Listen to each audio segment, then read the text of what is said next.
Hello friends, welcome back. This is Sanjeev Tiwari and you are watching our educational channel Utthaan the Rising.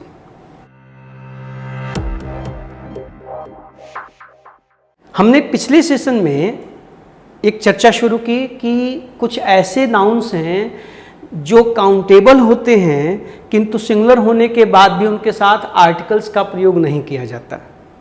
इस क्रम में हम लोगों ने मैन की चर्चा की और होम की चर्चा की और ये पता चला कि ऐसा क्यों होता है, क्योंकि जब उनका प्रयोग हम किसी विशिष्ट अर्थ में करते हैं, अब मैन का मतलब पुरुष होता है, आदमी होता है तो ठीक है, वरना लेकिन हम जब देखते हैं कि उसका अर्थ मनुष्य भी हो सकता है, पूरी मनुष्य जाति हो सकती है, तो कहानी बदल गई। उसी तरह से होम का प्रयोग हम घर के लिए करते हैं, लेकिन होम एडवर्ब की तरह भी प्रयोग होता है, इसलिए वहाँ भी कहानी बदल गई। ये दोनों चर्चा हम लोगों ने पिछले सेशन में कर लिया। अब बाकी कुछ और भी शब्द हैं जिनका प्रयोग हम सिंगुलर में करते समय कभी आर्टिकल्स का प्रयोग करते हैं और कभी नहीं करते, यद्यपि वो काउंटेबल हैं, उनकी चर्चा भी कर ली जाए। तो इसी क्रम में एक शब्द है, आइए देखते हैं, सी। अब आपको पता है कि सी के साथ अमूमन ए का भी प्रयोग करते हैं, this is a sea, the का प्रयोग भी करते हैं।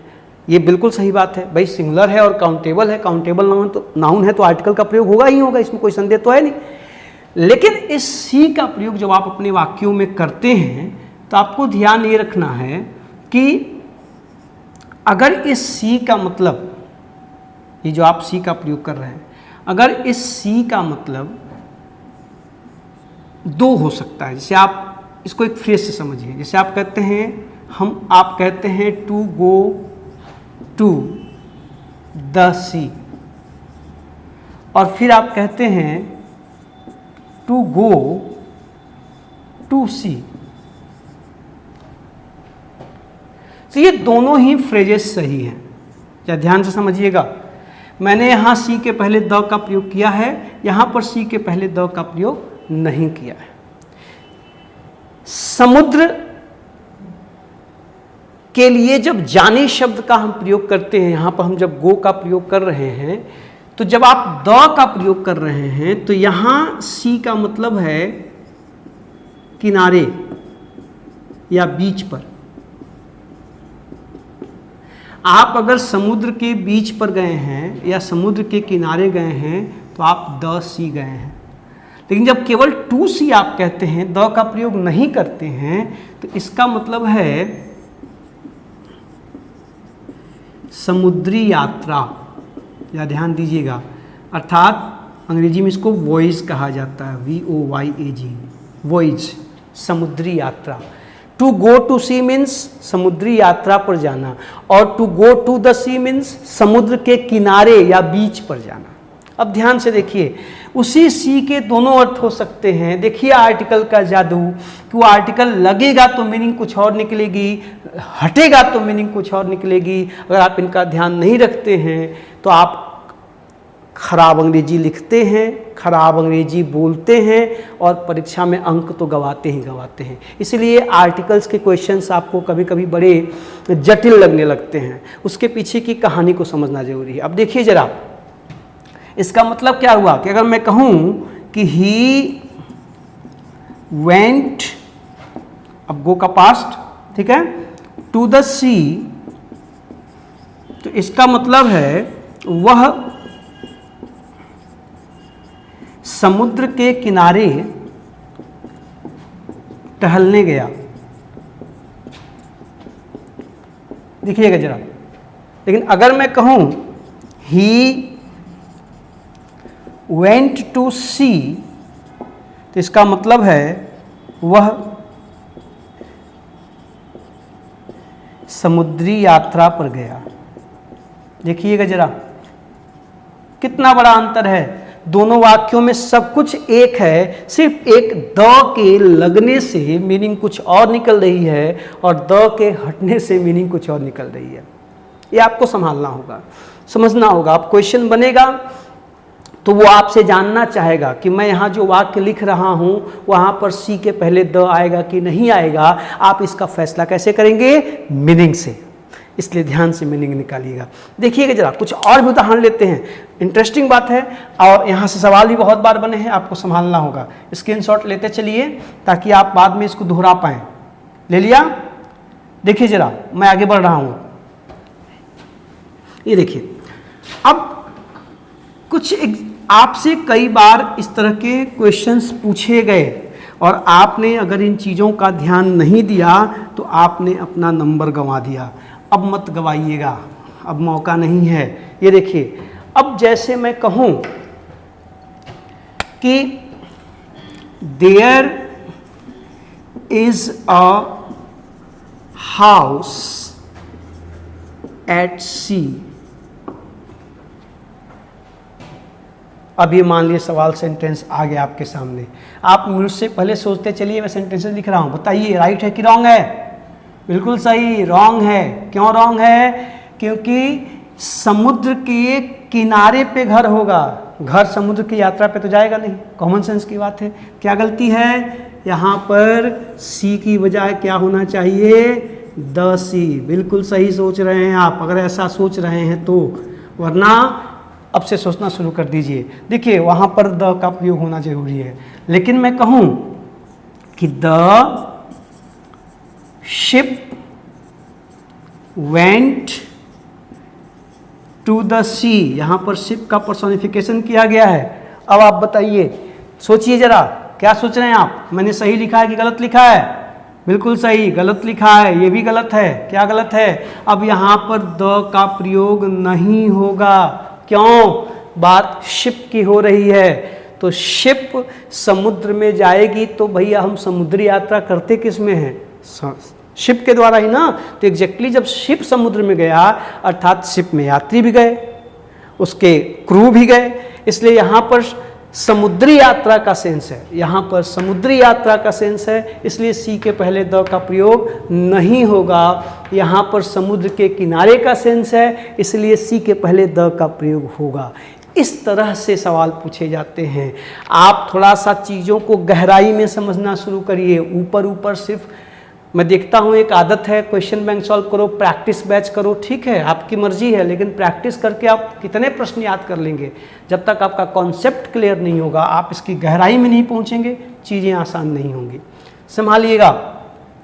आज के बाद यहाँ से जब प्रश्न बने, सवाल बने, तो देखिएगा और संभालिएगा कि सी शब्द का प्रयोग हम जब करते, हाँ, जब सी का मतलब समुद्र है तब तो पक्का आर्टिकल आएगा। There is a sea near the city. आप लिखेंगे कि the sea is very deep, समुद्र गहरा होता है। जब सी का मतलब समुद्र है तो वहाँ पक्का द आएगा, द सी, ए सी आप लिखेंगे, वो तो जाहिर सी बात है। लेकिन जब सी शब्द का प्रयोग आप समुद्र के किनारे के लिए करेंगे तो द आएगा, और जब सी शब्द का प्रयोग समुद्री यात्रा, वॉयज के लिए करेंगे तो द नहीं आएगा। ये समझना है। अब ये तीन अलग अलग अर्थ हो गए। इसका मतलब सी शब्द का प्रयोग तीन अर्थों में होता है। एक तो सी का मतलब समुद्र, तो जब ये समुद्र है तो इसके साथ आवश्यकता अनुसार कभी ए और कभी द आना ही आना है। जब सी का मतलब समुद्र का किनारा है तो आप वहां पर द का प्रयोग करेंगे। और जब समुद्र का मतलब जब सी का मतलब समुद्र का नहीं, सी का मतलब समुद्री यात्रा है तो आप द का प्रयोग नहीं करेंगे। और ये आपको याद रखना होगा कि इस सी के अलग अलग अर्थों में प्रयोग होते हैं। This is your duty. गेंद आपके पाले में है। चलिए आगे बढ़ते हैं, एक और शब्द लेते हैं। मैंने आपको कहा कि बहुत से ऐसे शब्द हैं जिन शब्दों के साथ आर्टिकल का प्रयोग सिंगुलर होने के बावजूद नहीं होता, यद्यपि वो काउंटेबल होते हैं, यद्यपि वो काउंटेबल होते हैं। आपके सामने उदाहरण में लिख रहा हूँ। एक शब्द और लीजिए, ये कई ढेर सारे शब्द हैं, इसको मुझे कई सेगमेंट में बताना पड़ेगा, एक ही साथ नहीं हो पाएंगी चीज़ें। आप देखो जरा, एक शब्द है टाउन। आप कहेंगे सर इसके साथ तो हम लोग जानते हैं आर्टिकल का प्रयोग होता है, आप इसको क्यों बता रहे हैं? तो जरा देख लीजिए, यहाँ भी एक बारीक बात है। ये जो टाउन शब्द है, तो जाहिर एकदम बिल्कुल सही सोच रहे हैं आप, अगर सोच रहे हैं तो, कि इस टाउन के साथ जनरली आर्टिकल आता है। आप कहेंगे कि the town is very old, आप कह सकते हैं यह कस्बा बहुत पुराना है। देखिए द आया, आप कहेंगे कि there is a town near the river. ये देखिए नदी के किनारे एक टाउन है, देखिए ए का प्रयोग भी हुआ, द का प्रयोग भी हुआ। आप कहेंगे कि they are living in the town.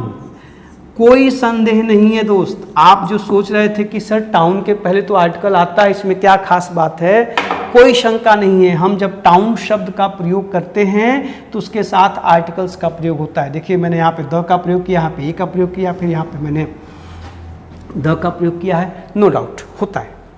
लेकिन यहाँ पर एक बात आपको ध्यान रखनी है कि जब ये टाउन शब्द का प्रयोग आप own town, your own town कर लो, when you use it as your own town, आप उस शहर की, या आप इसको होम टाउन भी कह सकते हैं। होम टाउन, आप जिस टाउन में रहते हैं, अगर आप उस टाउन की बात कर रहे हैं, फिर से सुनिएगा, आप जब अपने ओन टाउन, जिस टाउन के आप निवासी हैं, आप उस टाउन की बात कर रहे हैं, तो टाउन शब्द के पहले द का प्रयोग नहीं भी हो सकता है, नहीं भी हो सकता है। जैसे ये बात कब लागू होगी, जब आप अपने टाउन की बात कर रहे हैं, आप जिस टाउन के निवासी हैं, तो आप द का प्रयोग न करने के लिए स्वतंत्र हैं, चॉइस इज योर्स, और वो एकदम 100% खरा होता है। कहने का मतलब कि अगर मैं कहूं कि I was not in the town yesterday, तो ये तो करेक्ट है ही, क्योंकि टाउन के पहले द का प्रयोग होता है, आर्टिकल आता है। I was not in the town yesterday correct है। लेकिन अगर किसी ने कहा कि I was not in town yesterday, तो ये भी करेक्ट है, 100% खरा है। यहाँ पर द का प्रयोग आपकी चॉइस है, आप यहाँ द टाउन कहते हैं तो भी ठीक है, टाउन कहते हैं तो भी ठीक है, क्योंकि सेंटेंस से पता चल रहा है कि मैं कल शहर में नहीं था, तो आप उस शहर की बात कर रहे हैं जहाँ के आप निवासी हैं। ध्यान से, जब भी आप अपने टाउन की, हम जब होम टाउन की, मैं ये नहीं कह रहा हूँ कि यहाँ पे नहीं होता है या होता है, मैं ये कह रहा हूँ कि टाउन के पहले द का प्रयोग, ए का प्रयोग होता है। लेकिन लोग जब बातचीत करते हैं, लिखते हैं, बोलते हैं इंग्लिश में, तो जब अपने होम टाउन की बात करते हैं, जिस टाउन के निवासी हैं, तो द का प्रयोग करना ऑप्शनल हो जाता है। आपकी मर्जी है, आप करें या न करें, आपकी मर्जी है। अब यहाँ पर जब सवाल बनेंगे, या देखिएगा, संभालिएगा, सब अपने हिसाब से संभालते चलिएगा। जब यहाँ पर सवाल बनेंगे तो सवाल कैसे बनेंगे, तो जाहिर सी बात है कि वहाँ पर परिस्थितियाँ आपको बना के दी जाएंगी कि आप सेंटेंस को पढ़ें और तय करें कि बोलने वाला व्यक्ति किसी भी शहर की बात कर रहा है कि अपने होम टाउन की बात कर रहा है, उसी हिसाब से तय होगा वहाँ द का प्रयोग करना उचित है कि नहीं है। मैं फिर कह रहा हूँ, होम टाउन के लिए द नहीं आता, मैं नहीं कह रहा हूँ। होम टाउन के लिए द का प्रयोग ऑप्शनल है, वहाँ हो भी सकता है और नहीं भी हो सकता है। अन्य शहरों के साथ आप निश्चित रूप से करेंगे। अब जैसे, तो कहने का मतलब कि अगर मैं लिखूं कि sometimes we go to the town to buy clothes, ठीक है, CLOTHES, clothes। फिर मैं कहूँ sometimes we go to town to buy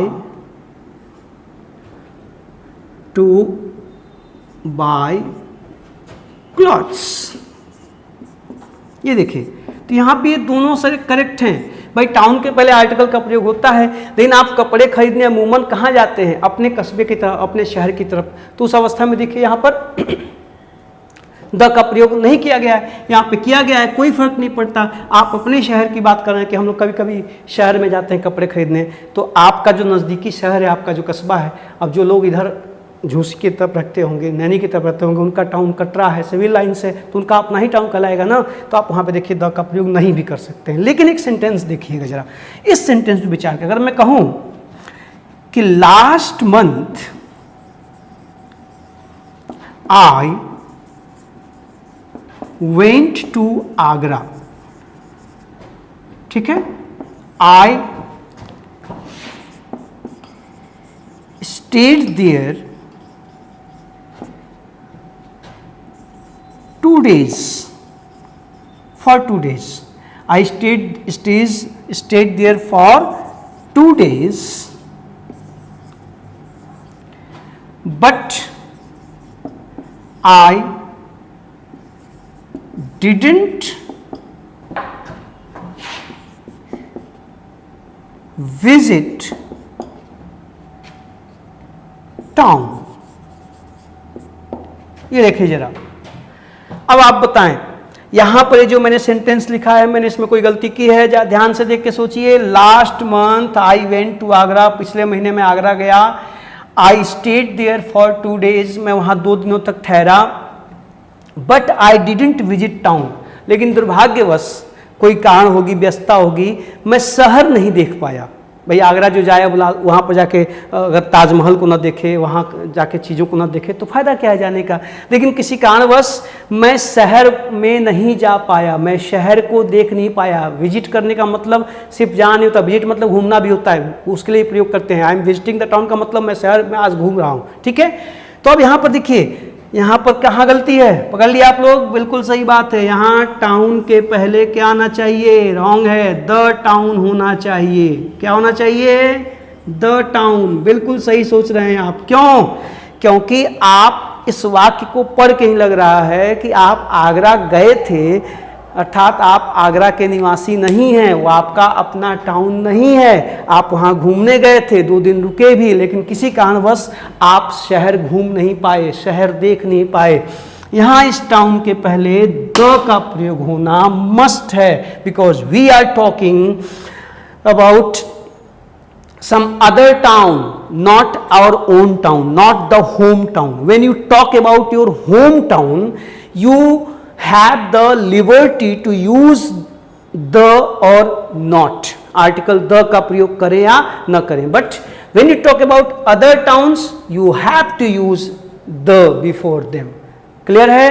तो आप इस तरह से देख रहे हैं कि सिर्फ ये जान लेने से कि नाउन काउंटेबल होता है, अनकाउंटेबल होता है, सिंगुलर होता है, प्लूरल होता है, तो आर्टिकल्स का प्रयोग आप आसानी से कर ले जाएंगे, तो गड़बड़ बात है। इसमें कॉन्सेप्ट बहुत है, बहुत गहरी बातें हैं। धीरे धीरे एक एक करके मैं सबकी चर्चा करूंगा, आप बस जुड़े रहिए और लाभ उठाते रहिए, अपनी राय प्रकट करते रहिए।